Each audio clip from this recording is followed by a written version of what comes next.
My name is Clint Patterson. I work at Aero Consulting and Design, and we're broadcasting from inside a tunnel. We have an echo going on here, if you can hear it. But anyways, I'm new into the IoT and field, and what we'll see here tonight is definitely intro session stuff. So my Twitter handle is @CBPSC if you want to follow and harass me. So tonight's agenda, we will go over what is IoT, kind of a high level, and then for any IoT people who have joined in that are not familiar with DNN, we'll do a brief overview of DNN. We'll look at my journey in IoT, talk about the particle, photon, we'll do some shout outs, then we'll throw a couple more slides with some random pictures. We'll do Blinky 1, Blinky 2, then we have a servo demo, which is actually a stepper demo. I just forgot to update that slide. We'll look at the if this then that integration, and looks like I forgot a T there. We'll do a couple more shout outs, then we'll look at a redneck IoT project, and then we'll talk about why is particle a good fit with DNN, and then we'll do some Q&A. All right, so what is IoT? IoT stands for Internet of Things, and typically when you see or hear IoT, there's always like a picture, and this is a picture that you will see where it's like everything is connected. So when we, a lot of us come from the web background where we have like, forms where you enter your name, whatever, then you click submit, and that's how we're getting data from people.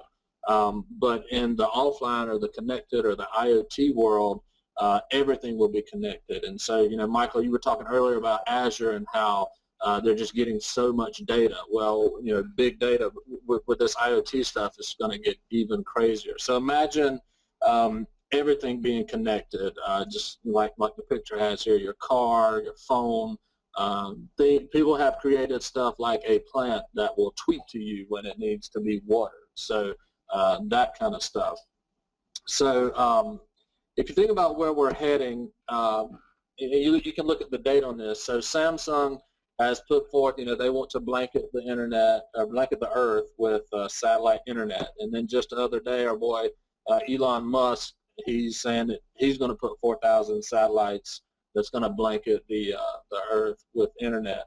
And then we have a random guy on Twitter who's verified, so he's got to be legit, right? Who's talking about how industry boundaries are going to blur as products and services become digitally controlled. So I'm not saying it's going to be tomorrow, but at some point, your location is not going to matter. You're going to be able to be connected, whether it's through a cell tower or through satellites that are covering the earth with internet, and that really makes these devices pretty powerful if you think about it, especially for like remote locations. So this is kind of where we're heading as, I guess, a society. And you may think, well, this stuff is not already here in Charlotte. Well, it's definitely around us.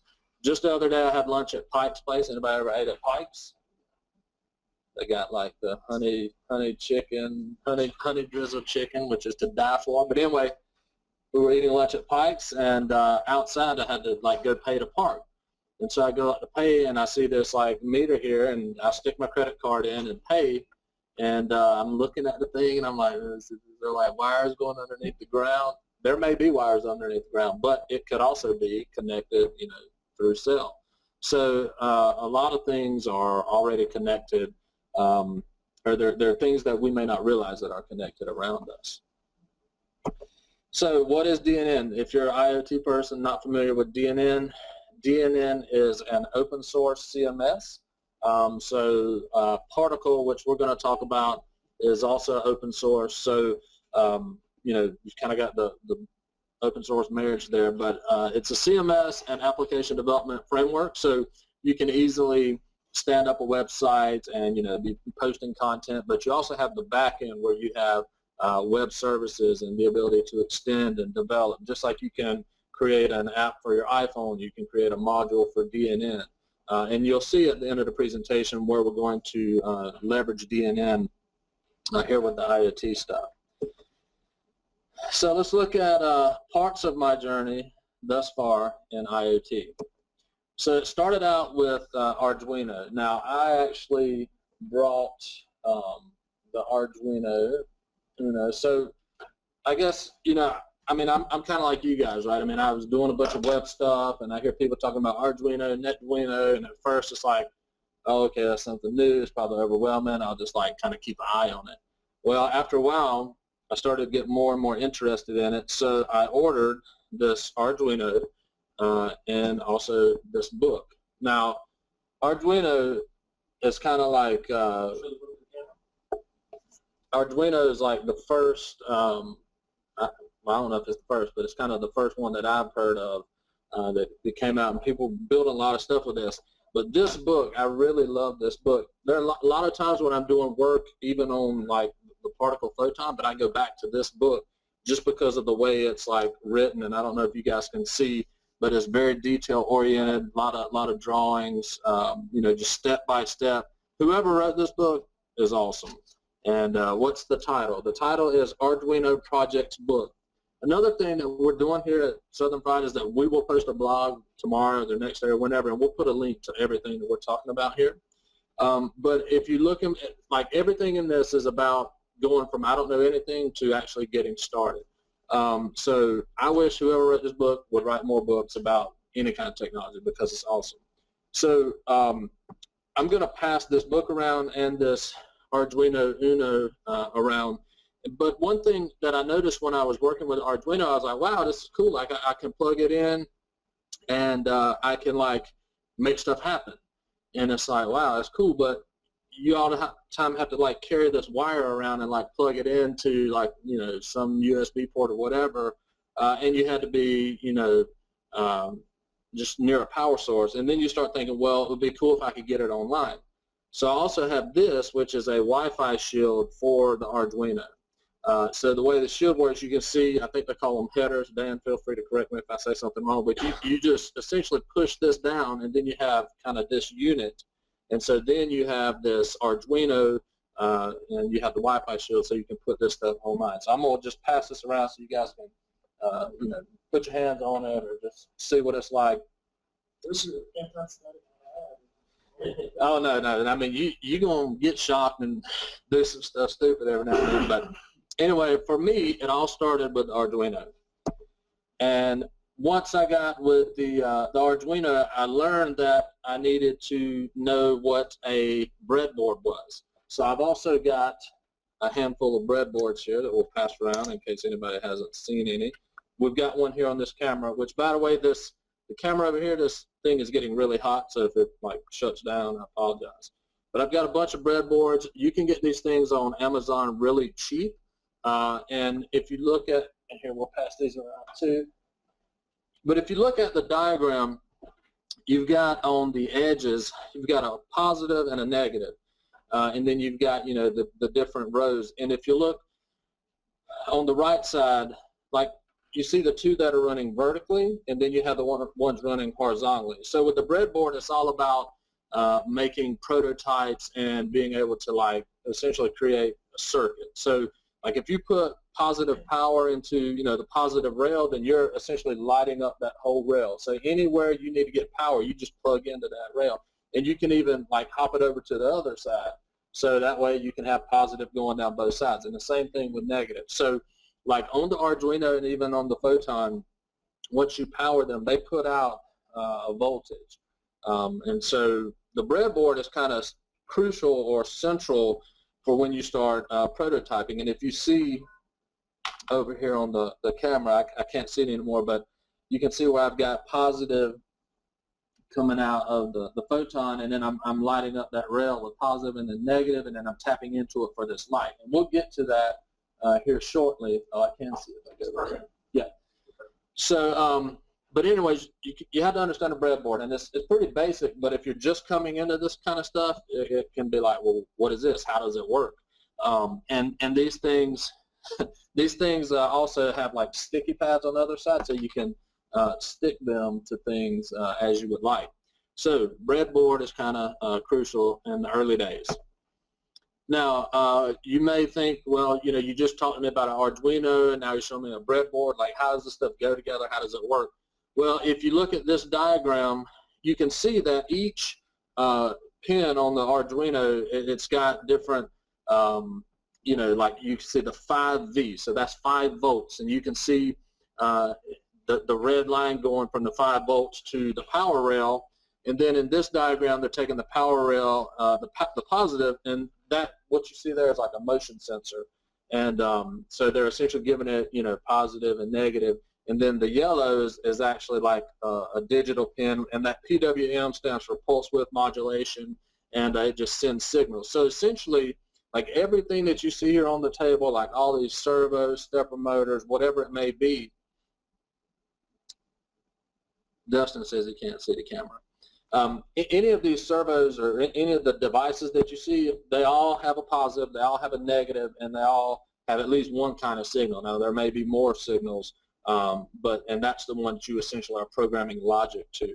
So this is just kind of a diagram of what you would see in that book, and it kind of marries the Arduino with the breadboard and how you would kind of line some of this stuff up. Does that make sense? Everybody have questions about it? All right. So the Arduino is awesome, but it wasn't really easy for me to connect to the internet. That Wi-Fi shield that you put down, you had to like put some code with it, and it wasn't really easy to connect to the internet. It's kind of big and bulky, and in my opinion, there's a better way. Now, I don't claim that, you know, I knew all this. Dan was the one. I told him, I said, man, I'm doing some of this Arduino. He's like, man, Arduino, like, dude, that's old school. You need to get on this particle stuff. And I was like, particle, what's that? So I like Googling and everything. And that was when it was with SparkCore. So, you know, I give credit to Dan for that. So once I got to that point, oh, another thing I should say is that the particle that we're going to talk about, it runs, like you can code an app or flash app or whatever you want to call it for the Arduino, and it will run on the particle, the Photon. So it runs on the same logic. So that brings us to particle I/O. So if you ask me what is particle, it's a lot of things, right? So they've got cloud-based software, they've got devices, hardware. You can just let it right out. I'll get in a little bit. But what I want to do, and this may kind of suck for people online, I'll put this link to the video in the chat room, but I want to play a video of the people in here. I'll just copy this URL, so if you guys want to watch and mute out, you can do that. But we're going to play this video right here, and let me unmute. While you're playing this, I'm going to switch and get the mic. This is the internet, and now it works everywhere. You see, this little guy connects to the internet over cellular, and when he comes online, exciting things happen, like a smart weather balloon, for wallets that know where they are, or a cellular gyro, lamb sandwich.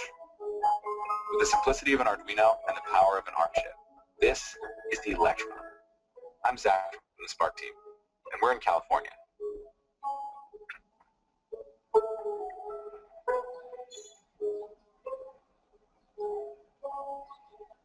In 2013, we brought you the SparkCore, an Arduino-like development kit for creating Wi-Fi connected products.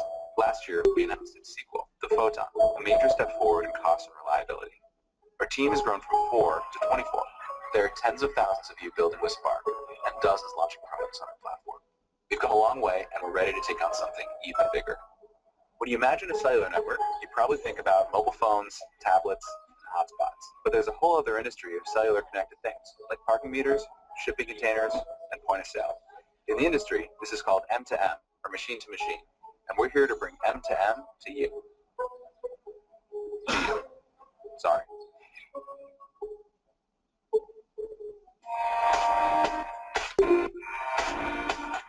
We created a cellular development board called Electron. It's just like the SparkCore and the Photon, except it's got a cellular modem instead of a Wi-Fi module. It uses the same code and cloud backend, so if you've ever picked up an Arduino or heard of a REST API, you'll feel right at home. Included with the Electron will be a SIM card. And whose logo's on the SIM? We're becoming a carrier, an MVNO for the Internet of Things. We've lined up cheap plans for low bandwidth products, a few bucks a month and no contracts. It's like a family plan, and you guys are our family. So now you can design the connected future and bring your backpack, your bike, and your boogie board online, and your boomerang, no matter where they are. And then the only question is, where will you go first?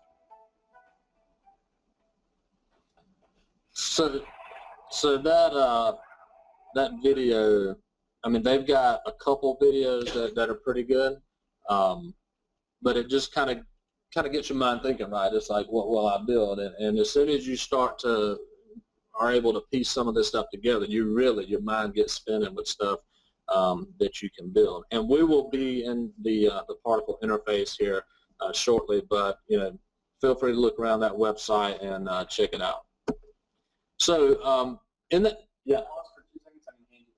Okay. See if we get back. See if we can get back on mic. If you'll mute yours. All right, let's get this dry. Mute your speaker. All right, can you hear me now? I was really just talking about getting stuff. Sorry. They say you can't hear me. All right, forget it.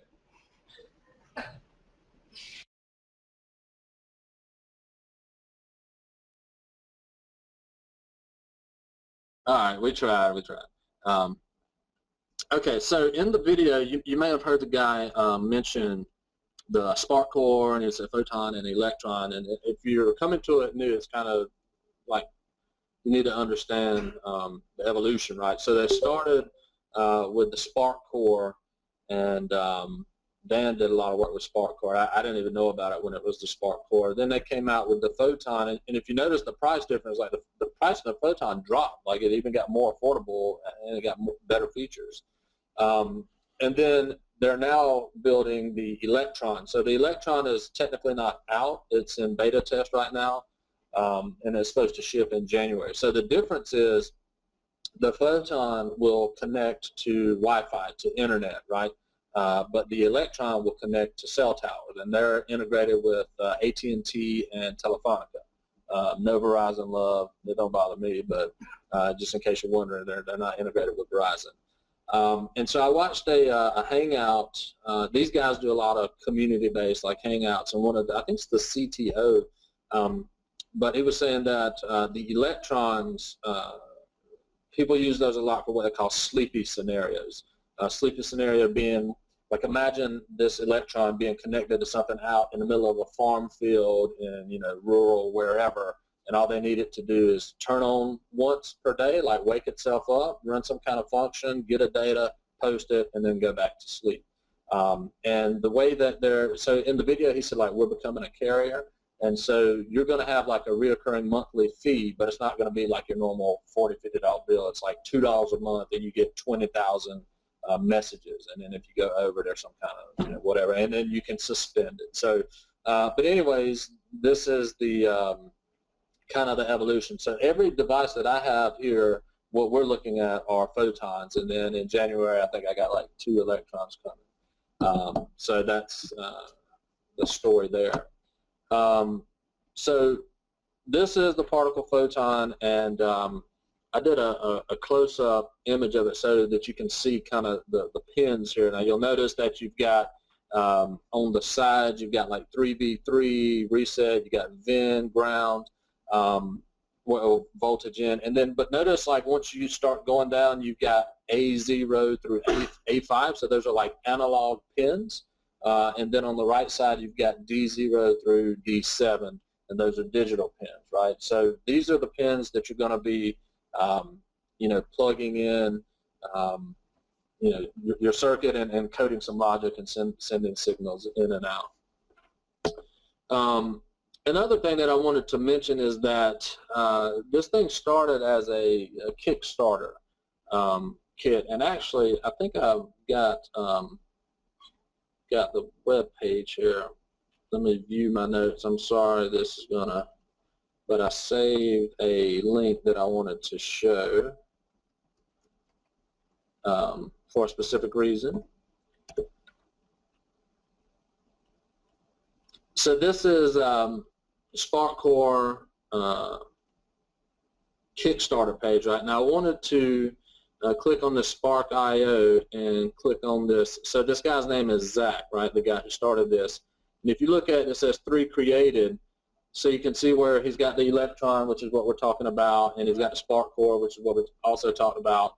But notice that he had this Spark, upgrade your lights with Wi-Fi and apps, but noticed that funding was unsuccessful.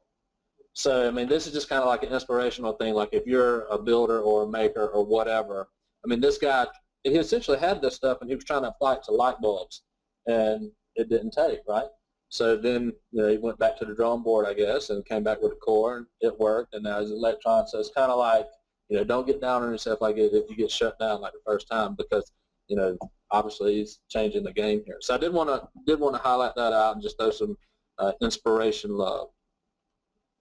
All right, so continuing on my journey with Particle, I ordered these Photons. I was all fired up, and I didn't even realize that, like, okay, they were being built in China, and I wasn't going to get them for 3 months. So I was like gung-ho off my Arduino, ready to do all this cool stuff Dan was telling me about. And then it kind of like the dream got stalled because I had to wait for them to get here.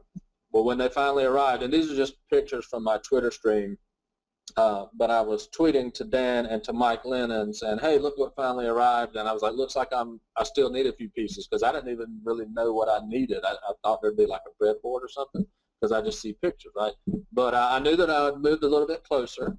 And so then, we do give shout outs to Logical Dan and Mike Lennon. So if you guys are on Twitter and you're into IoT stuff, definitely follow these guys. They're very humble, but also very like genius type dudes, like really smart. So, and they're very willing to help you out. So thanks, Dan and Mike. So the next thing was, I'm very active on Twitter, so I'm like tweeting, like fired up, like, hey, I just did something with a Photon. It's lights, going off or whatever. I was actually in a hospital like waiting room. You can't tell that in the picture because I cropped it. But so I got the thing, and I'm like, all right, well, let's just plug it in and see what happens. And I, followed a little tutorial, and the light came on, and then I'm able to control it. And we're going to do that here shortly. But like I was freaking myself out that something actually worked the way it said it would work.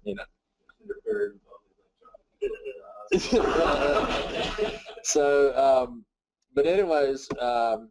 Then, you go from just plugging it in and doing what it says do to actually doing the blinking thing, and we're going to do Blinky here in a little bit. Then figured out that, or I probably nagged Dan and Mike, but, you can control servos. So if you're wondering what a servo is, this is what a servo is. Like, you can just, spin it. These things can go from like 0 to 90, some go to 180, some are continuous rotation servos. But just like I said on the rail, and I don't know if you can see in this camera, but you've got essentially a red, a black, and a yellow. So positive and negative, and then your signal. And in that signal, you're saying, hey, go to 90, go to 40, or whatever it is. So you can control this. So then you can like start messing with your cats and stuff, because you can like, keep them active or whatever. But the website that I go to a lot for the servos is servocity.com, and they had this thing that said, hey, when you open it up, it's like tweet #ServoCityCandy. You might win some stuff. I've done it several times and never won anything, but that's where I get the servos. So I get all excited. And this next picture is where I have a relay, and so I know Dustin is on here, and we were talking about relays earlier, but today on Twitter, because he was saying that he wants to control his refrigerator with Particle. So I had to kind of learn about this. Again, Dan helped me with this, but these relays, and I'm trying to think if I'm not using any. It's probably in my bag here, but anyways. The relays allow you to control things of higher voltage. So when you plug in the Photon, obviously you're hitting it kind of with a lot of voltage, but it doesn't need all that voltage to run. So it's like filtering it out. So when you try to plug in a hair dryer or whatever it is, like you don't have enough volts in order to run that. But what you can do is use these relays, which will use the power source that they have, but then you can kind of flip it on or off. So, I got to using the relays. But one thing I noticed about the relays is that they make a pretty loud clicking sound. Just like when you go to turn your car on, you hear that click, click, click, click, that's a relay. So these relays make a lot of noise, and for the redneck IoT project I'm trying to build, I'm trying to reduce noise, right? So I don't want noise. So then I got these N-channel MOSFET, and no, I don't know what that stands for. But what it does is it does the same thing as a relay, but it's considered a digital switch. And so these obviously make no sounds. They have a gate, a drain, and a source, and so it's essentially kind of like breaking a circuit. Then when you apply a signal to it, it makes the circuit get together, and then that's how the current goes through. So this way I'm able to, in this picture here, I'm controlling that little spinning servo with this N-channel MOSFET. Essentially, when I say go on, it turns on, and it turns it on without the loud clicking sound. So, you know, you may or may not need it. It's not quite as bulky, but so that's what I'm using. So I'm learning about a lot of stuff here. So now you can see a tweet where I had a grammatical error where I said a beautiful sight. I'll just blame that on autocorrect. I don't know if it really was. But so I've been like, you know, I want to make one little thing move, and it'd take me a couple of days and I'd get it right. And then I'd try to do something else. But then I had this loud clicking, and then I'd spent 2 weeks trying to figure out, you know, because you're not just plugging this stuff in. You actually have code that you got to write. And so you like testing stuff, shocking yourself, melting something. I mean, for me, it wasn't like very fast. And so these, this picture here was when I finally got everything I wanted to work the way I wanted it, at least for that moment. And I was kind of pumped up. And so I'm like, you know, hanging out with my outlaws, and like I finally got it working. I'm like so hyped up, but yet, you know, nobody in the room understands what I'm talking about. I mean, you guys understand, but I just wanted to go like do some push-ups or something. But anyways, you know, I got excited because I was, you know, learning some stuff and made that tweet. So now, when I ordered these Photons, and I've ordered a couple different ones, but I want to go through the unboxing and setup process because I want you guys to see how simple it is. Now, this is a Photon, and you can see how small it is. I have not opened this one. And then I actually found, apparently I ordered another one and didn't realize it, but this is one that they shipped, and you know, I just have not used this yet. So what we're going to do, and this may be a little bit difficult for the online audience, but I'm going to ask David if you will, you know, be a volunteer here, and we're going to open this thing up for the first time, and we're going to just try to get it connected, and we're going to do it on the phone. We'll do the phone over here. So, like I said, as a redneck, we always have knives. So we'll just open this up. All right. So here, open that up. We need to, yeah, that's user experience. So go ahead and take it out of the box here. How's that feel? It feels pretty electronic or electrical. And you get a little sticker here too. So if you get two, you can do earrings out of it. So, but no, I mean, it's really light, right? So what we're going to do is we're going to give this thing some power. So this is just power source, right? USB charger. Y'all probably got one. So here, you won't shock yourself. You shouldn't. Really? Yeah. Sure. Yeah. Rarely happens. Yeah. If you do, it won't hurt too bad. All right. So now you should. Well, they can't see it when you're doing that. So you see. Blinky, blinky. Well, so one thing you learn is that when you plug these things in, the light blinks, and the sequence and color that it blinks is telling you different stuff. So if you ever get like a red light, it's bad. So for example, I bricked one of these devices, and that sent me on a loop. But right now, it is blinking blue. So that is telling you that this thing is looking for the internet. Now, there's also an app that you download. So if you can see, I don't know if you can see on the phone, but I got this, let's see, in the bottom right, there's a particle app. So that's what we're going to do. We're going to, and you can sit it down, David. You don't have to hold it. So go into the particle app, which is the bottom left. Oh, yep. No, really.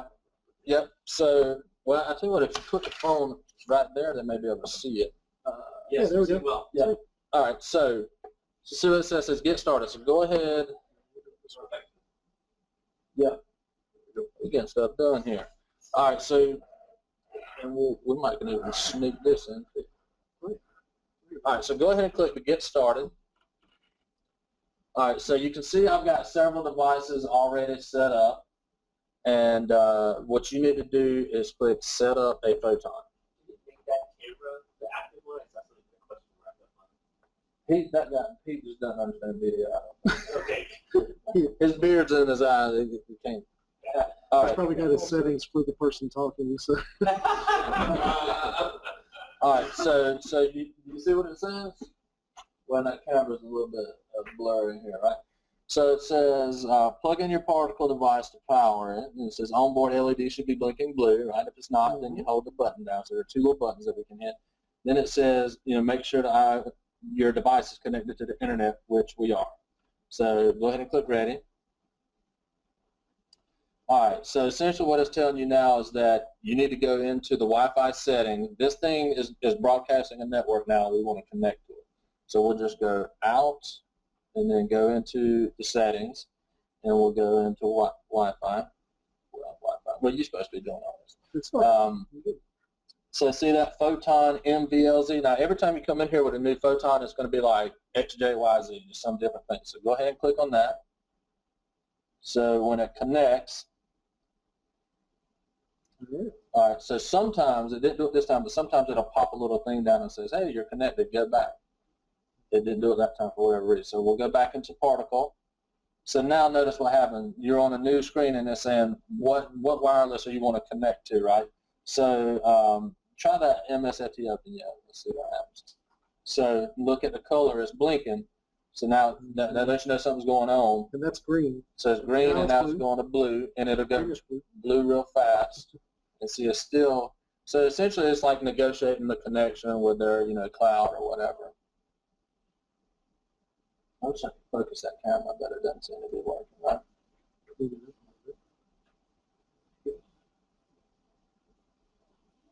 Just spit on it a little bit. So verify device ownership. So these are just the steps that you go through. Setup fail. I've not seen this one. Setup process fail. If your particle device LED is blinking blue or green, this means that you provided the wrong Wi-Fi credentials. All right, so here's what we're going to do. Instead of connecting to that Microsoft, because it's like Microsoft trying to hack us, we're going to connect to. I'm going to try to connect to mine. I was a little bit leery of that. Okay, hold on a sec. All right, this is. Yeah, no, well, that's my, yeah, that's what yeah.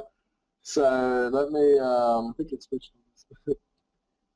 yeah, hold on a sec. I'm gonna just turn it. We're gonna go through this process again because Microsoft is trying to. You can connect to watch roll. So it's also got, all right, it's also got like a video there to show you how, So I'll tell you what, I'm gonna wipe that out. We'll try it again. Get started. Oh, I'm sorry. So we'll set up a Photon. We'll say ready. Now we'll try to go back to Wi-Fi. Let's see. All right, so there's Photon. Well, there's Photon MVLZ. That's what we need. Okay. And so now we're connected there. And so we'll go back into there. And so it should start spinning. Yeah, so it's going to start spinning, and it's going to essentially go through that same kind of process. So this time we'll go to the FBI surveillance fan because I happen to know the code here. FBI surveillance fan 5 is my little hotspot. Yeah. That's what's funny. So, all right, so let's see. Hopefully it won't error out this time. We'll see. So it's blinking green, now it's blue. And if this doesn't work, we're just going to abort. Verifying device ownership. Let's get it checked. There we go. See, Microsoft was who doing this.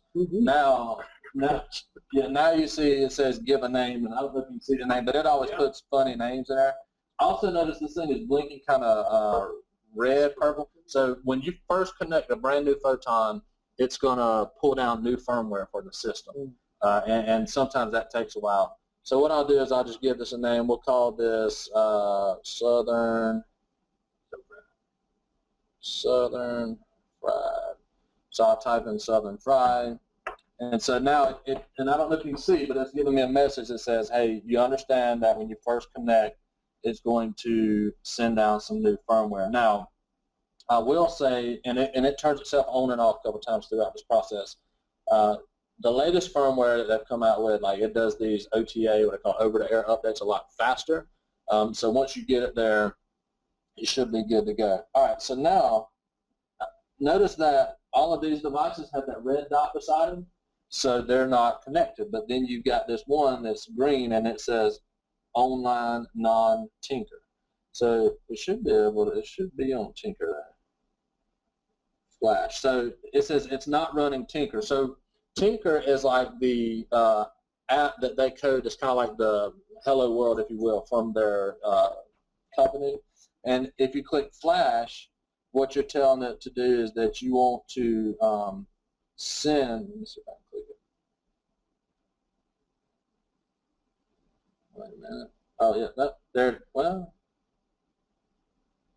it said non-tinker, but it went into. All right, so now notice that it says, and I don't know if you can see, but it says online. It's got a green dot. So if you click that now, notice that it gives you D7 through DO. Remember I talked about those pins on the side, D7 through DO, and then you've got you know, the different pins. Now there's one which is D7. You may not be able to see it here, but this D7 comes out of the box with a light on it. So click on that D7 right there, David, and then go to digital right, and it's low. So that means off. Now click it again. D7 high. Notice that light came on. You see that? Mm-hmm. So this just kind of, and it did for me, I mean maybe for y'all, but it just kind of starts to make you understand, like, all right, this thing is just connected to USB, and I'm just clicking something on the phone, and it's updating. So it's like going up to the cloud, and it's just pushing down to this device. So the Tinker is not really so, well, actually, you can control a lot with this Tinker, but you can control any of these pins. So, for example, if you wanted to light up a light, you could say digital write, you know, until it go higher, digital read. Now, typically that process is a lot smoother. We just had a hiccup because we tried to connect to Microsoft, and everybody knows they're hackers, right? But no, if you've got the network and credentials and everything, it's pretty good. So now this thing has updated its firmware, and we've essentially flashed this Tinker to it, and so then, I mean, you're good to go. You can code any kind of app and flash it to there. So like I say, the Tinker is kind of like the baby step. So within minutes here, we're good to go. You could, the breadboards we passed around, you take that, drop it in the breadboard, good to go, right? So appreciate the volunteer. Thank you very much. So, but that is the process I went through at the hospital in the waiting room, where I was like freaking myself out because something, you know, worked. And yeah, no, I mean, yeah, I could have done it at home, but the thing was I had it in my bag, and then we had to go to the hospital, and I was like, you never know how long you've been in the hospital, right? So I'm like geeking out over there. One question on the board. The board. Oh, so it's, yeah, so now that's a great question, and it's one that, okay, I'm sorry. So the question was, is the, you know, I talked about when we put power in, then we light up these rails with the power, and the question was, is it 5 volts power coming out of this device? So with the Arduino, it was 5 volts, and everything that you wanted to do just worked. You plug it in, you got 5 volts, you're good to go. But with this thing, it's 3 volts, which causes some problems because some things you want to power need more power than 3 volts. So then you get into some, you know, unique power situations. But there's nothing stopping you from having like a 12 volt or whatever kind of voltage battery you want, and then putting that voltage on this side versus the other. You just obviously don't want to, you know, cross modulate, because then you will like melt some stuff, right? But it is 3 volts when it comes out of there. So good question, and if you were here, you get like a swag item because you asked a question. Whoever asked that question. All right, so now, so what I want to do is do a tour of the platform, particle platforms. Now, keep in mind that we've got this device, and go back with it. So you can see the light is on, right? So I'm going to get out of PowerPoint. We're going to go into particle build. So we'll talk about all this stuff, right? But notice on the left-hand side, you've got code, you've got libraries, you've got docs and devices. So now that thing's blinking is look for the internet. When I click devices, notice that I've got a list of devices here. Yeah. So, but it's not showing the southern fried. So that device should, well, if I click add a device, no, it should show up by itself. So I'm thinking there's some issue, but these devices will show up. Let me actually refresh this and just see if that helps. Yeah, but when you do it online like that, there it is. It does it automatically. So see the southern fried and notice how it's got that green dot? So that is letting you know that this device is active online, okay? Yeah, Tim, this is jQuery.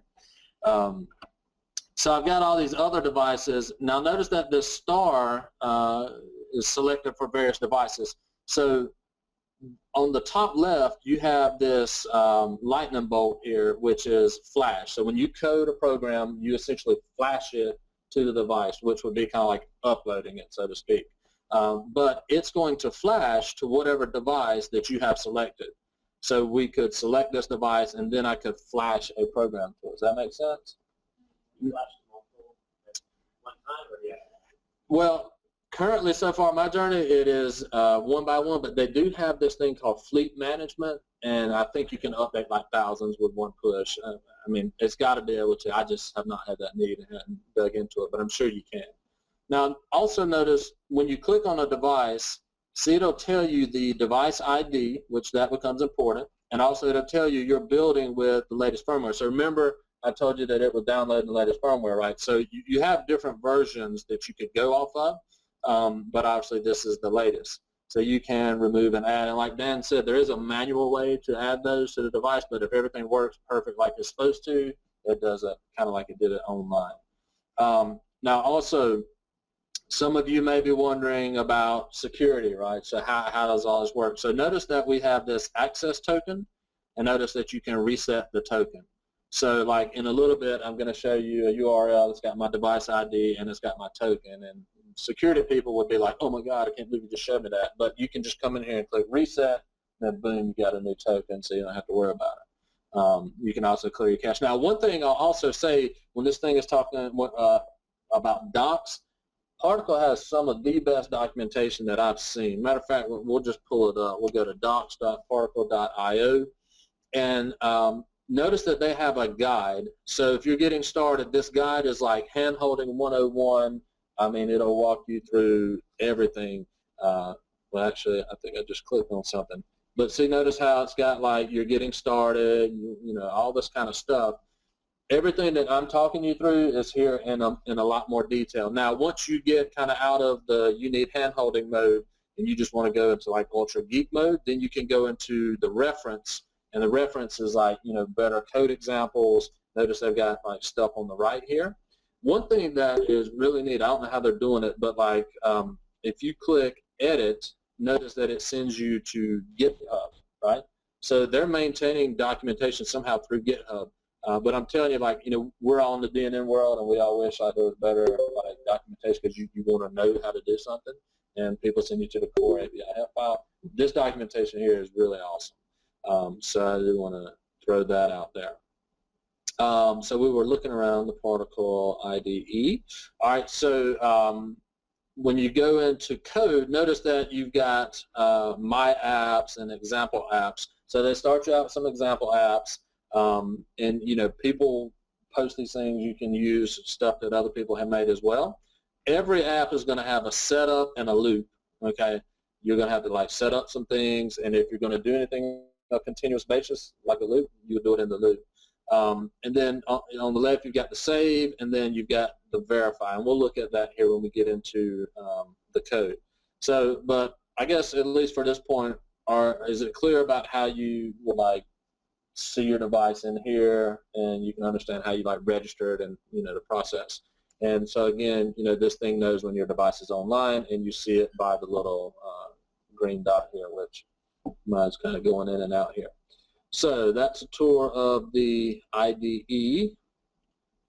So the first project, once you get past like the Tinker, is what I refer to as the Blinky, right? So the Blinky is kind of like the hello world, I guess, of when you're trying to code these, you know, apps. So we'll do the Blinky Demo, which will put us right back into the IDE. So we'll go into code, and I've got this Blinky here. Now, and I probably should like zoom in so you can see this. Now, what I'm going to do is take the battery power off of this one that we just set up, and then I'm going to put it into this one that I've kind of already got wired. So I need to go into my devices. So actually,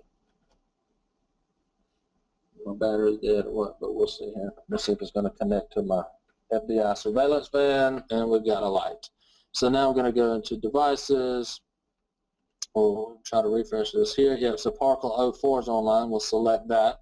So can you see the code there? Let me scroll in. All right, so notice what's happening here.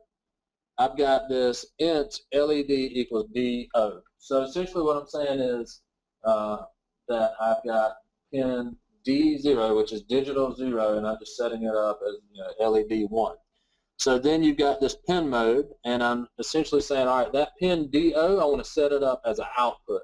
So I'm going to be sending stuff out from it. And then I've got that digital write, which, David, you remember if you clicked on the edit, we digital wrote to low and then digital wrote to high. So in the setup, I'm just saying, hey, be high. So if you look at that light, the light is currently on because we set it to be high. So now what I'm going to do is just set it to be low. And this verify, when I click verify, see it says it's compiling the code, code verified great. Notice that it'll tell me like how much space I'm using, things like that. If you mess up and say, for example, leave out a semicolon and click verify, it'll tell you, oh, you got an error on line 14, right? So we go to line 14.1, that's where it errored out. We'll just do that. So now I'm going to flash. Now if I click flash without clicking verify, it'll just verify. It'll compile, verify, and then flash. So notice that the light went out because it turned off. Now it's rebooting, and the light blue sent out solid, and this is now the light's off because we just digital wrote it low. Right, so let me go copy some little code snippet that I was supposed to be doing on another screen. So if we want this light to blink, then inside of the loop, we're just going to paste this, and notice what happens. We say, hey, we want you to digital write high, light come on, then we're going to delay for 500 milliseconds, whatever it is, then we're going to digital write to low. So when I flash this, what's happening here? I did a screen cap? I did or Ryan did? Ryan did. Oh. Okay. Your screen. Okay, so now you see that this light is blinking, so it's inside of the loop, right? So here's a question for all you developers. If we want it to blink faster, what do we do? Change the milliseconds from 500 to 100, right? And then we'll flash it again. So flash process. You see it turns off, turns back on, gets the firmware, and now it's blinking faster, right? So pretty simple to understand from like a development perspective, right? And I really do want you to be sitting there saying, man, this is simple, right? So I'm going to take that out of the loop, and then I'm going to put this back to high and flash that back to being high. When we look at the breadboard, and it's probably kind of hard on this camera, but notice that we've got the power coming in, right? And then we've got, I've got positive going to positive, negative to negative. And so on this light, you've got one leg that's positive and one leg that's negative. Positive is always a little bit longer. And they have names like anode and cathode and like smart people stuff. But I'm just telling you how it is. Now, notice this yellow wire that I've got going here. If you remember the screenshot and on these particles, I mean, you guys can look at them and pass them around. I've essentially got this DO going into a pin on the breadboard, and then from that pin, notice that I've got this little like funky looking thing here, and that is a transistor, I believe, right? So you've got a resistor. Like, so one thing that I had to like, and I'm still learning about is like volts, ohms, like amperage, like all this kind of stuff. So you can see the light, how it's blinking now. Or not, how bright it is. Resistance is futile. Yes, that is correct. So what I'm going to do is I'm going to unplug this resistor. Now, it doesn't really matter, like with this yellow wire, I mean, I could come plug it in way down here. It doesn't matter. We're just making a circuit. But I'll move it back just so it'll be close. So I'm going to go back to that positive leg, if I can. It's kind of interesting. And then I'm going to hit the positive again. Actually, I missed it by one. So this is where it gets really, really fun. All right, now try to plug it in over here. Now, that light is brighter. I don't know if you can tell online, but all because of the difference in the resistor. So this one is allowing more voltage to go through, right? So if I unplug that and then we put this one back, you may be able to kind of see the difference. So it's a little bit duller, right? So resistors, can also be important when you need to limit the voltage for things. And for me, there is actually like a mathematical way to figure out like how much is going through, but I'm not smart enough to do it. So I'll just plug one. If it burns the light, that was too much. You get a new light and you get a different, right? So that's how I go through it. So that is essentially Blinky, and you're sitting there and you're like, oh, okay, that's cool. You can kind of like turn the light on and off, but like, how does that apply to me? That's like pretty simple. Yeah. Yep. Well, you do that a couple times, then you learn. But so, yeah, so you can turn lights on and off, and, that's cool, but, like, what else, right? So that's the Blinky demo. So now the second project that I did was a Blinky with web services and variables. So this is where you really start to see, at least for me, like the bridging of the gap and the power with this stuff. So with the Particle API, you get 4 functions, and that what they refer to as like cloud functions. And you also get 10 variables, and then you also get some pretty good JSON. So in this screenshot, you'll see that, and if I click here, you'll notice that device ID. So if you look at the URL, that is the device ID for the device.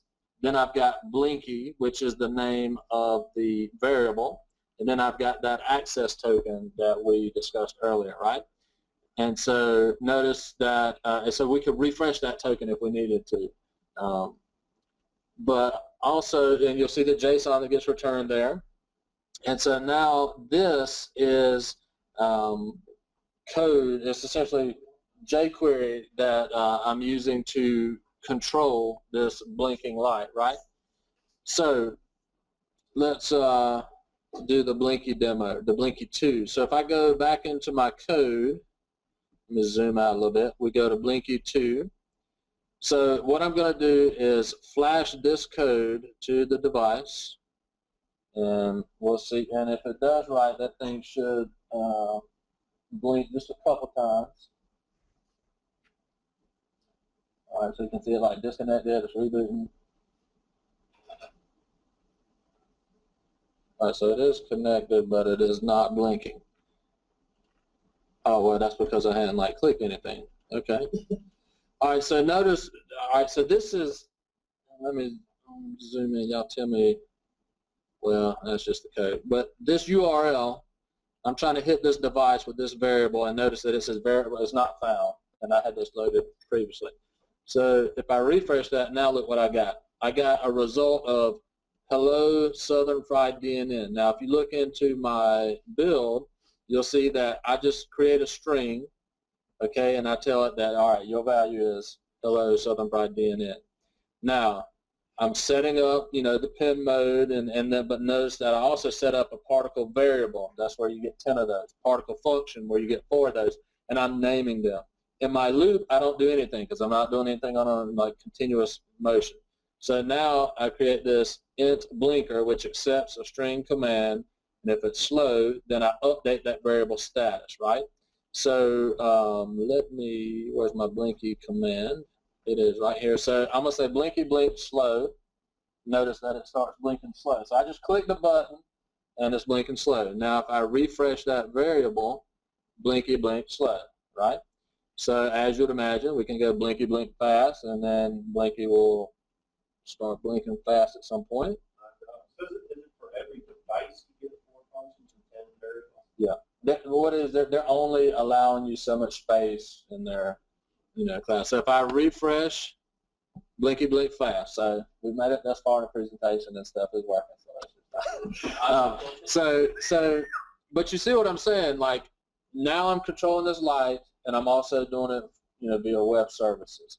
Now some of you may want to see the code for the Blinky command. So I'm referencing for Pete Good jQuery, okay? Then I got my buttons, Blinky blink slow, Blinky blink fast. And notice that I'm just doing a function saying like, okay, here's my request URL, and I just laid out the very URL that we talked about. And I'm saying send the parameter of blink status. So if somebody clicks slow, I want you to pass that blink controller slow or fast as a parameter. So notice again, and let me go back to the build, that it's looking for specific text here. If the parameter is fast, then update the variable and blink fast. Like, I mean, it makes sense, right? I mean, so you get it.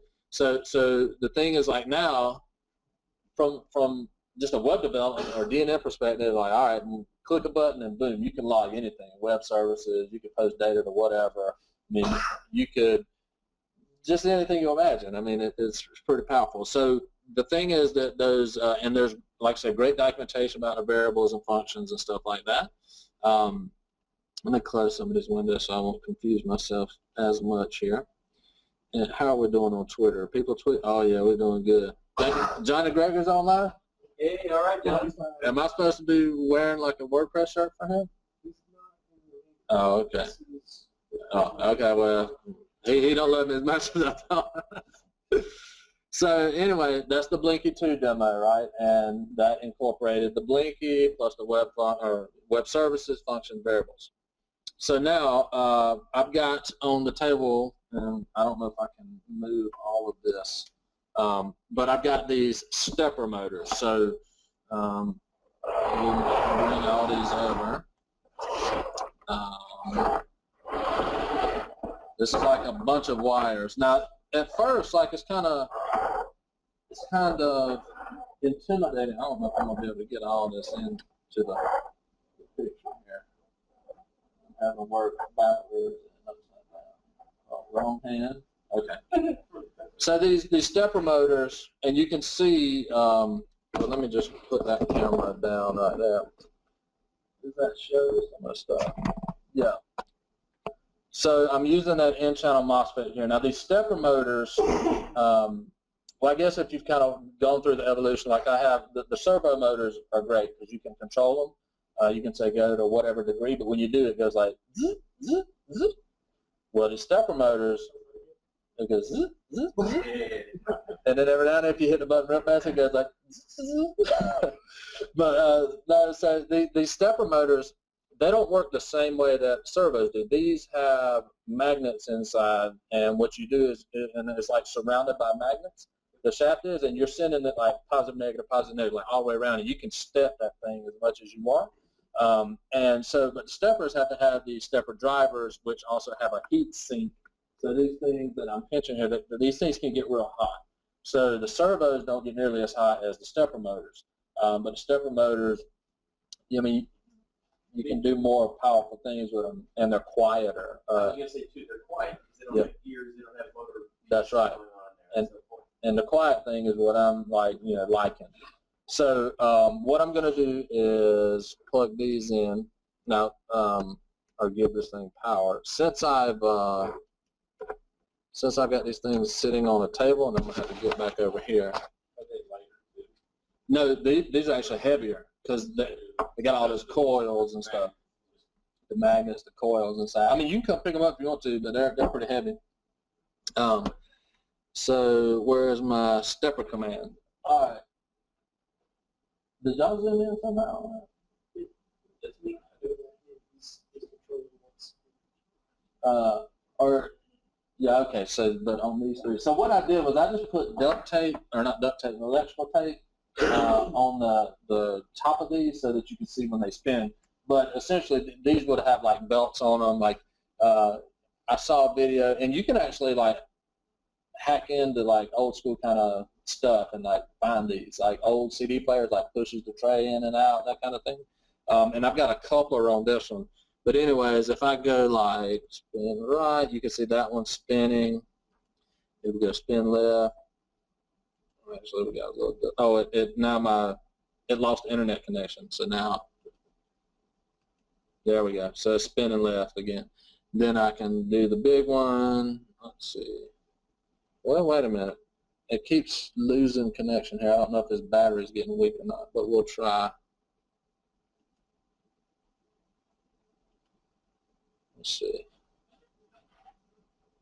Yeah, there's the big one moving. It's like there's a little bit of a lag. Then you can see the very small one moving. So this is the same type thing, right? But now with these three, because stepper motors have more control, so I have like maxed out as many wires as I can put, both analog and digital, on this breadboard essentially. Now, what I'm also doing with these drivers, the reason I've got an N-channel MOSFET is because when I'm going to use these, I don't want them getting hot. I mean, they really get hot, and they get hot because the voltage is constantly applied to them. So with this digital switch, whenever I want these to move, I'm essentially saying, all right, power on, move it to where you're going to move, power off. That's the way I'm doing it, so that to keep them not being hot. But essentially, so it's just another example of motors, in this case stepper motors, and you notice that they moved and you didn't hear much, right? So when. All right, now, and it's the same code like if we were to go back into build and let me zoom out, we look at stepper. Now, another thing is that there's a lot of like libraries that people create and you can use. So a lot of code in here I didn't even do. I just like inherited from. And you can also add more tabs. So they have like .cpps and things like that. I'm not that advanced yet, but you can do it. But you see where I've got these three, let me zoom in here. I've got three functions. So I'm like head spin, neck spin, head step, which will make sense shortly. But in the loop, I'm not doing anything, and then essentially I'm setting up functions, setting parameters, and then I'm, setting the speed. So like I move these at various speeds. You could say go twice as fast or whatever, and you can tell it how many steps you want it to go. So you got pretty good control over these things. So that's the stepper motor. And oh yeah, so let me plug Blinky back in here, because this gets kind of fun with the if this then that integration. So if we put, so it's going to connect. So another thing that's pretty impressive to me is the level of integration that Particle has with if this then that. Does everybody know what if this then that is? Anybody not know? You don't know? All right, so it allows you to set up rules. You'll see it. We're fixing to do it. So we'll go back to the net. Yeah. So if this, then that. So what I'm going to do is set up. Well, I think it might have updated or something. So I'm going to go create a recipe. Is that making sense? Yeah. So you click essentially if this, then that. We're going to, if something happens, we want something else to happen. So we'll click this. And then I'm going to start typing particle. So we say particle. So I can do like a couple different triggers. We could do an event. We can monitor a variable, a function result, or a device status. So in the Blinky case, we will monitor a variable. So now notice that this thing already knows my devices, even updated Southern Fried, right? And then it knows what variables I have, which currently are 1. So that's kind of the deep level integration you got. So it can see your variables and functions. So we'll say we want to monitor the variable Blinky on particle 4, which I got too many S's in my CVP SSC. That's like a disgrace to South Carolina, man. How can I do that? That's so South. I know, dude. I'm sorry. It happens. I was frazzled earlier and all this tech stuff. All right, so what we're going to say is if Blinky, we'll say equals, and then the value. So in order to figure out what Blinky is going to equal, whoa, let me jump back. And I'm sorry I'm jumping around a lot here, but we're going to look at the Blinky 2 code. So we're going to say if Blinky blink fast, that's what we're going to look for. So we'll say if it equals Blinky blink fast, then we want to create a trigger. And that trigger, in our case, would be Twitter, right? Just, so Twitter, post a tweet, variable is now value. So we could, do that, and let's just go ahead and just hashtag YOLO, right? All right, so this is essentially the summary of the recipe. If it's going to blink fast, if the variable is blink fast, then we're going to post a tweet or create that recipe creating. Okay, recipe created, and I'm going to go ahead and publish it.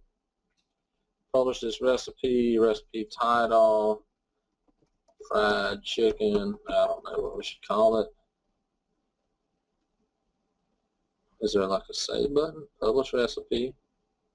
All right. Oh, does anybody know what my problem is? Notes can't be blank. Notes. All right, recipe published. So now what we're going to do is we're going to, and I should also say this is very risky of me, like trying to do all this kind of demo stuff here, so I'm kind of proud of myself. All right, so we're going to blinky blink slow. Blinky's blinking slow. Okay.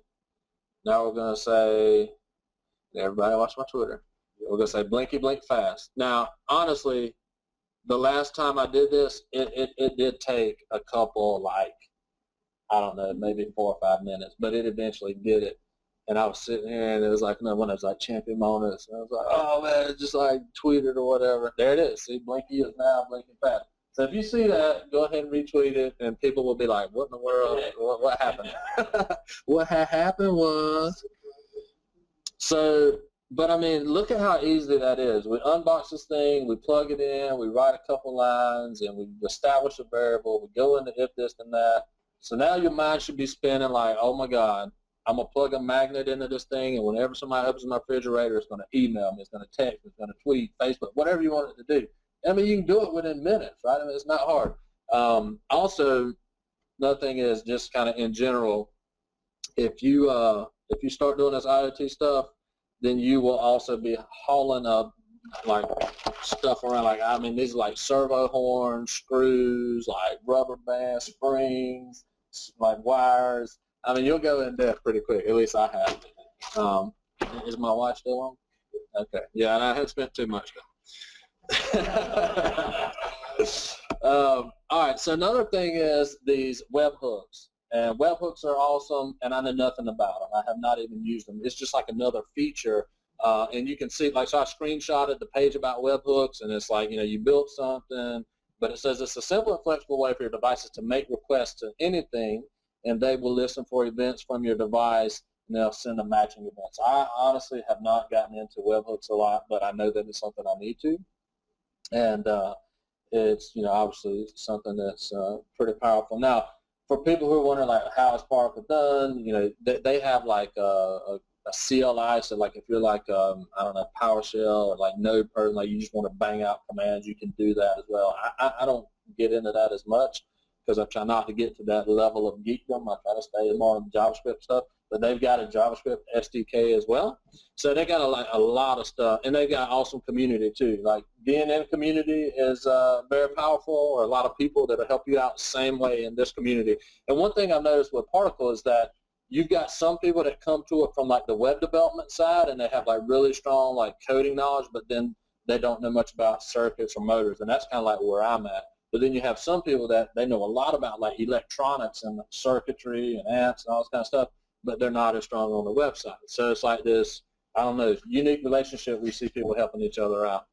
All right, so you get to the point where you made a light turn on, you made a light blink, you publish some functions, and you're like, all right, well, let's actually build something. Like, it's something you could use. And I'll be honest, the first thing I wanted to build was, so my dad has Alzheimer's, and one thing he used to do is he'd just walk out of a door and just go walking. And my mom always had to be on edge because she essentially had to, like, not follow him, but keep an eye on him. And so what I wanted to do was just put something on each door and just send her a message, all right, front door open, back door open. Anyway, I didn't get to do that happen before we had to put them in, Alzheimer's place. Sad, whatever. But that was my first idea of something that I wanted to build. And since, it didn't make sense, I had to move on to the next thing. And as I started thinking about my next project, I realized that in order to build this stuff, you've got to be amphibious. You've got to use both sides of your brain, So you got new things to consider. You've got on the physical side, so we've shown stuff in real life, physical stuff, but then, you've also got like the code side. So on the physical side, you've got like sensors and motors, and like I've just shown you like a light and some servos and a stepper motor, but there are all kind of sensors. It can be a weight sensor, a humidity sensor, wind, temperature, pressure, like just any kind of light, just whatever you want sensor, it's out there. So this little board is essentially like the springboard for whatever you want it to be, just like DNN is when you're doing a custom module. But when you start thinking about building something, you're like, all right, well, what sensors do I need? Like, what motors do I need? Then you've got to understand batteries and ohms and amps and volts, resistors, all these big words, right? Then you got Objective-C, which I'm not 100% sure, but I think isn't the particle stuff written in like the code? Okay, so you got the language, which it's not JavaScript, it's not .NET, whatever. When you start building stuff, you got to be amphibious. You got to use both sides of your brain. So you got the physical world, then you got the web world, which for us is obviously the DNN world, right? Web services, authentication, reporting, multiple users with multiple devices. So like one thing that I'm trying to do is, let me back up. One thing I'm trying to do is build a module that'll help with this, and I think I've got a slide about it. But at this point in the demo, I've built in a shout out to a website called 3D Hubs, and there's a guy on the meeting tonight named Richard Luttrell. I hope I pronounced your name right, Richard. But so when I started building these, or my project that I'm building, I started realizing I need like shapes and objects that you can't just buy at Walmart, or you can't go to the flea market in my case and get them. I started modeling with wood, but then some of the stuff got like so intricate that I couldn't even do it in wood without some enhanced tools. So I wanted to buy a 3D printer, and then my wife and my mom kind of dropped the bomb on me, like, no, you don't need a 3D printer, which I'm still kind of burned about that. But so then it's like, well, what's the Uber for 3D printers, right? And it's a website called 3dhubs.com. And so you go there, and what happens is you say, all right, I'm in Charlotte, or it'll detect where you are or whatever, and it'll show you all the 3D printers in your area. And so what I did was I sent like 4 or 5 of these guys. Yeah, so Richard's putting the link there. So I sent like 4 or 5 of these guys emails and said, hey, I don't know anything. I need to print some stuff. Can you help me along the way or whatever? Now, also coupled with this is that you have to learn 3D software, like how to model something, and that Z-axis will work on your brain big time. But so I started, looking into 3D software and emailing these guys, and so there were like 2 or 3 guys that responded pretty quickly, and Richard's response was, to me, kind of the most genuine and authentic, and he's like, yeah, I'm glad to see new people getting involved, I'd be glad to help you, so I went with Richard. So Richard, now your secret sauce here. But anyways, I was like iterating at a week's clip, I guess you would call it. So I sent something to print, and then guess what? I didn't measure something right, or I didn't stack a layer, and something was wrong. And then so I would take what he printed for me, and then I'd take a Dremel tool to it. And then I learned that if you try to Dremel wood, it works. But if you try to Dremel like a 3D printed thing, that stuff just gets hot and it melts again. And then your Dremel gets like stuff dripping off of it, right? So, but then I recalculated and all the stuff and measured again. send another print. So I think I've done like 3 or 4 prints for Richard. It does great quality work, and he's in Huntersville too for you Huntersville guys. So, and Richard I think was going to come tonight, but his wife was sick, I think. But anyways, point being, if you need something 3D printed, you can design it, and these guys will print it for you. And another thing about that site is you can like submit work, and they can either accept it or reject it. And there's all these different type printers, different sizes. They can do like different, I don't know, densities or whatever they do, different kind of materials, different colors. So I use this 3D Hubs to build out some of the pieces that I need that I couldn't do on my own. So yeah, so check out 3D Hubs, and you know, specifically you can look for Richard if you would like, and we'll post his information in the post-meeting blog. Can you show us something 3D printed, how much it costs? Yeah, so in this device, which you'll see in action a little bit, I've essentially got these parts that are printed. Now, online people, I'm sorry. But, so the other thing is that they cut them into different sizes, like different slices and different objects. So the price depends on like the material and all the stuff. So I think like one of these would be like 60, and the other would be 70. But it takes like I don't know, 17 hours to print these things. And now when you send them to them, they can say, you know, this is going to take, you know, however long, and they'll be like, you know, what material, it may be better if you do it this way or that way, that kind of thing. So Richard is in the chat. He could probably talk to you more about it. But the thing is, like, you know, the price. As a matter of fact, when you upload it, it will tell you the price, and it's basing the price off of, like, I don't know, cubic, centimeter, like however much it's gonna. But I can't show you all my secrets out. But like, You can see Turkey on your shoulder. that's fine. They don't see everything about it. So, but the point being is that when you upload it, you'll get an idea of how much something's going to cost, right? And I learned with these servos and all that, man, if you miss like even that much, it just like breaks your heart, right? Because you're like, oh my God, I just messed up. And I'm like measuring stuff like 20 times. So, How much do things cost? well, I mean, it depends on the size and the density and like how big it is. I think like all of the pieces inside of that were probably like 180. But now you also got to understand that some of this stuff is pretty intricate because I'm running wires inside and out, and they build these things with what they call supports. So like, you know, they'll be printing something and then they'll like wipe part of it out because, you know, you don't need that. So the more intricate thing you're printing and the bigger, the more it's going to cost. I mean, if you just wanted to print like, I don't know, a square or something, just like outside edges. Huh? No, I don't know about that. But, I mean, it's all relative to what you're trying to do, right? And I will say that I felt like the price was high, but you got to understand that the guy who's doing the printing, he's getting a cut. The people who are running the website, which are out of the Netherlands, so when you buy something, your credit card's going to throw a red flag. They're getting a cut, and then, you know, you got the materials and stuff, right? So, I mean, I understand why the price is high. It's like, well, you know, if you don't want to do this, then go buy a 3D printer, which is like, you know, a couple $1,000, right? So, I mean, I get it. So what is it saying in the chat? The pricing is based on what cubic centimeters. Yeah.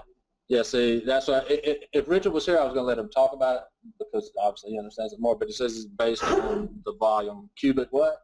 Cubic centimeters of volume. Cubic centimeters of volume. So, you know, if you need something printed, you test it out. And there are even 3D design softwares that are Chrome tab like extensions, like in the browser and Z-Radius and everything. I think that one is called OnShape. So if you like want to get into that, you can look at OnShape. All of these 3D softwares export a file that's an STL file, which is something about like slicing layers. But the 3D printers, that's what they need, an STL file in order to print. Yeah, so that is the 3D Hub shout out. So, like I said, we wanted to build a project, and this is where we start to venture into redneck IoT hunting decoy, right? So, you know, it happens when you have these ideas. All right, I want to build something or whatever. So my idea was I wanted to build a hunting decoy that I could control, like the redneck dream, like Nirvana, right? I mean, it's a decoy I can control. So what I'll do is I want to just, well, actually it was the next slide was a video. So this is a video. Actually, wait a minute, what happened here? All right, so let me do it this way. My desktop's acting funky, probably because I'm sharing my screen. I'll turn my monitor around so you guys maybe it'll be slow on there, and I need to Ryan, I'm gonna have to unmute my speakers so that we can hear. I don't know if that's gonna cause an echo. So this video we made. Hi, I'm Clint Patterson with WeHuntSC.com, and today I want to talk with you about a project that I've been working on here recently. I have automated a decoy. So I've got a Montana decoy that I've used or that I've hacked on here to automate this decoy. But really, you could use any decoy shell in order to make this work. I simply used the Montana decoy because I had it on hand here. So this project is a work in progress here. It's still in prototype phase, and the decoy has 3 ranges of motion. We've got a head twist, we've got a neck up down, and we've got a full body twist here. A lot of times when we're turkey hunting, you don't need a ton of movement. Just a subtle movement or a subtle motion will really bring in a big tom here. So on the market today, we've got a lot of decoys, but we have very few decoys that have movement, and the ones that do have movement, the few that do have movement, they don't have many ranges of motion here. But we also don't have any decoys that you can control from your cell phone. And you see me holding my cell phone here. That's one thing that's really unique about the decoy that I've been hacking here in this project, this prototype, is that you can control this right here from your cell phone. And that gives you a lot of advantages. There's not extra controllers that we have to carry into the woods with us. Distance doesn't matter anymore. We can control this from a mile away or even across the globe here. And so it gives you a lot of different advantages. You have complete control. You can start it, stop it, move it how you want and when you want. There's also a mode where you don't have to connect to the internet or control it from the phone. There's also what we call no connection mode available where you can just turn it on and it will run. So if you want the control, you can definitely control it from the phone. If you don't want the control, then you can simply turn it on. It's up to you. So anyways, I'm excited to share this project with you all. Let's take a look at how this works. Okay, so as you can see, I'm logged in here to WeHuntSC.com, and I've got my decoy. What I'll do here, since I've it's got kind of several buttons here that I can sucky for people online, that's essentially a video that I'm going to post on WeHuntSC, right? And I'm just going to ask for volunteers, you know, so I can get some field testers and try to get, you know, iterate on the thing, make it halfway decent. So what I'm going to do is, and Ryan, you've got the turkey decoy in the back. So we will plug the tech turkey in, and again, if all goes well, and then we'll tuck the wire, zip her up. Come on, man. All right, so now you've got the turkey decoy, and let's see this. So you can see I've got my website, and I can say, like, you know, head move to the left, head moves left, head center, head right, head right. So we can also say, you know, neck go down. So then the neck goes down. Then we can say neck up. And I did a little sequence, so when the neck goes up, the head also moves at the same time, right? Then I've also got it where you can spin it. So we can spin the whole thing to the left, we can spin it to the right, and then 2 steps to the left. Yeah, so you can have some fun with it. And I've also got, and I won't start these, but I've also got cycles, so you can do a 2-minute cycle, 5-minute cycle. But I also think I'm just going to have like a cycle start and a cycle stop. But that's when, so I previously had it that way. And that's the one that I bricked because I think I messed up the memory because I like clicked too much. but that was because I didn't know about the break statement, right? If you're doing the loop, you need to break out. So I'm learning, but you break stuff while you learn. So, but that is my IoT project, and again, Dan has helped me out with that, and we're still iterating on that. So Dan, I still got, and so for me, like right now, everything's on breadboard, but obviously with like any kind of product, you don't want to send something out with a breadboard. So then you got to learn how to solder, which I don't think that's hard, but I've not done it, so I'll probably break a few things soldering, so I got to learn about that. So now the question is, why are we talking about Parkway, the DNN group? Right? Why does that even make sense? Well, first of all, you've got the open source, love that's going on. So the next thing is security, though, right? So I'm just posting these functions and variables out online. There's nothing stopping anybody from going and controlling. And so let's just let Pete Good or someone online have some fun. So somebody with a computer, go to wehuntSC.com/DCY, as in decoy, DCY test. Hit that URL, and then you'll see the turkey is going to start moving because somebody's going to start controlling it from their house because it's connected to the internet. See, there it goes. Yeah, so people are already doing it. So, but this like tells you what. Now, they'll probably overload it and freak it out or whatever. But point being is that these people are controlling this from like afar right now, right? So like, why have IoT with DNN? Because we can put this on a DNN site and control who has access to this, just by module permissions, right? Are you trying to control it? No, trying to record, watch somebody moving video, but it was moving it. There you go. So, but the whole thing, at least for me, the benefit is the permissions, right? So we can control. So like on that web page that people are hitting right now, all I've got is all that JavaScript that when people click the buttons, it's telling this thing to do stuff. And so the security is big. Now they're both open source. If you're a big open source person, both of these are open source, and they're both awesome.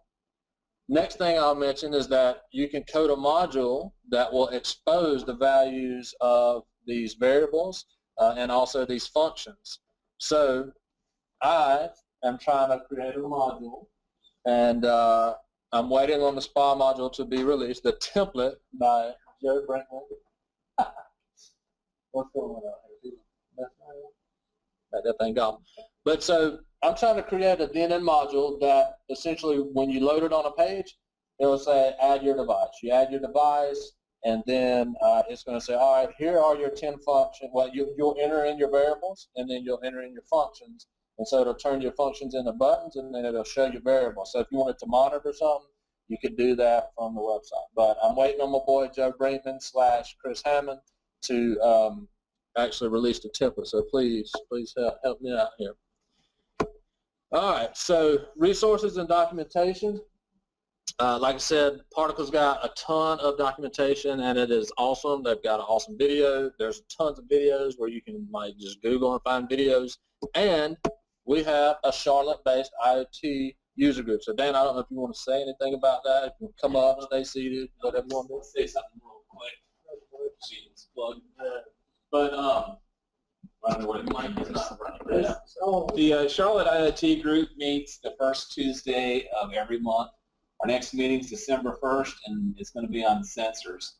So all kinds of sensors with IoT. The guy from ST Microcontroller or Microelectronics is coming in from Raleigh to do the talk. He's the marketing director of engineering for the eastern U.S. and Canada for all sensors. So it'll be a really good talk. But we have good talks every Tuesday, the first Tuesday of the month. So thanks for letting me do that. Oh, yeah. Broadcast online? Yeah, we don't broadcast online. We have a meetup site. So it's a meetup, same place you register for this and find Charlotte IoT. And they made it Snap AV, which is not far from here, right? It's really not. It's Continental Boulevard near Westinghouse. Yeah, yeah. So I will be there. I signed up for that one because it's sensors and I need to learn about it. Yeah. So thank you, Dan. And Dan is like I said, the area leader here of the IoT group. And Dan, how many? You got like 400 people in that thing already? 450. So it's like growing pretty fast.